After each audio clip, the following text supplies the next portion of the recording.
We would now request Dr. Raghuram Rajan, Chief Economic Advisor, to deliver the welcome address. Sir. Honorable Finance Minister Sri Chidambaram, His Excellency Sri Tharman Shanmugaratnam, Deputy Prime Minister and Finance Minister of Singapore, Sri Praveen Gordhan, Finance Minister of South Africa, Dr. C. Rangarajan, Dr. Arvind Mayaram, Dr. Govind Rao, ladies and gentlemen, good morning and welcome to the Delhi Economics Conclave. Let me first thank the Finance Minister for supporting this conclave and agreeing to give the opening speech. This conclave would not have been possible without the considerable efforts of Dr. H.C. Prasad and his team, including Dr. N.K. Sinha, Srimati Bidisha Chowdhury, and Sri G.S. Negi. Finally, I thank our co-organizers, NIPFP and CII, especially Dr. Govind Rao on the dais, and Dr. Bhanu Murthy, Mr. Adi Godrej, and Mr. Sen Gupta, as well as our sponsors, Exim Bank of India, Indian Overseas Bank, National Housing Bank, and the State Bank of India. This is the third year of the Delhi Economics Conclave, and it has grown both in size and quality. Unfortunately, the world has not done so well.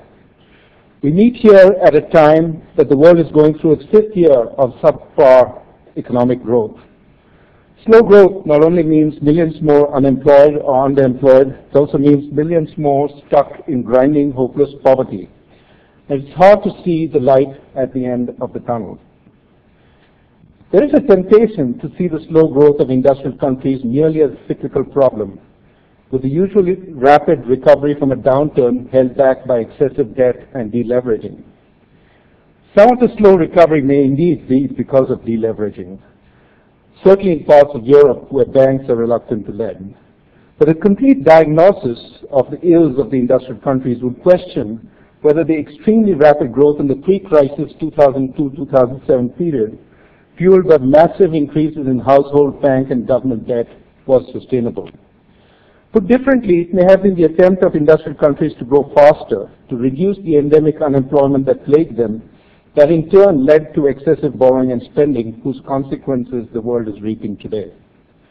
Seen this way, industrial countries do not just face a cyclical downturn, they face a structural problem of how to generate growth, superimposed on a cyclical problem of how to recover from the downturn, superimposed on a further problem of leverage.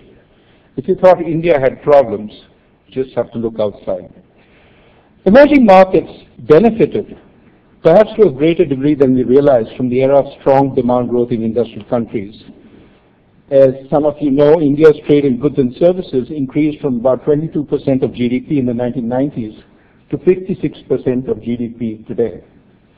The integration of gigantic labor forces from China and to a lesser extent from India into the world economy may also have played a part in ensuring that inflation, something that usually stops overly rapid demand growth, did not rear up and force industrial country central banks to tighten.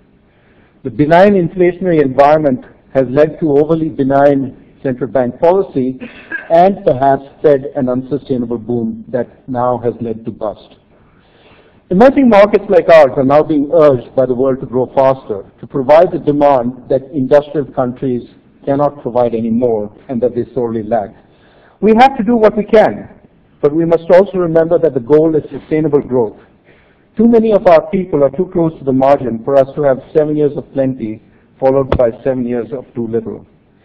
After the initial policy burst, in the immediate wake of the crisis, stimulus both on the fiscal side and on the monetary side, we ourselves in India are reaching the limits of stimulus and being forced to contemplate ways of generating sustainable growth again. China too is rethinking its growth strategy and trying to move away from a fixed investment export-led strategy that renders it overly dependent on foreign demand to a more domestic demand-oriented strategy. India is not as dependent on foreign demand, but does need to follow a path that allows us to create productive jobs for our very young population, thus enabling us to reap the demographic dividend that has taken every successful Asian country from low income to middle income in a generation. So, to summarize, this conclave is meant for us to learn from our galaxy of international visitors. We want to know what you did right, how you grew from the proverbial rags to riches. We also want to know what some of you did wrong. With a number of industrial countries faced with the choice between defaulting on explicit promises such as sovereign debt or defaulting on implicit promises such as healthcare, what should we learn about making such promises? How should we tailor the growth of entitlements and social insurance to economic growth? We look forward to your answers to these and many other questions over the next few days. Again, a very warm welcome to everyone. Thank you for being here.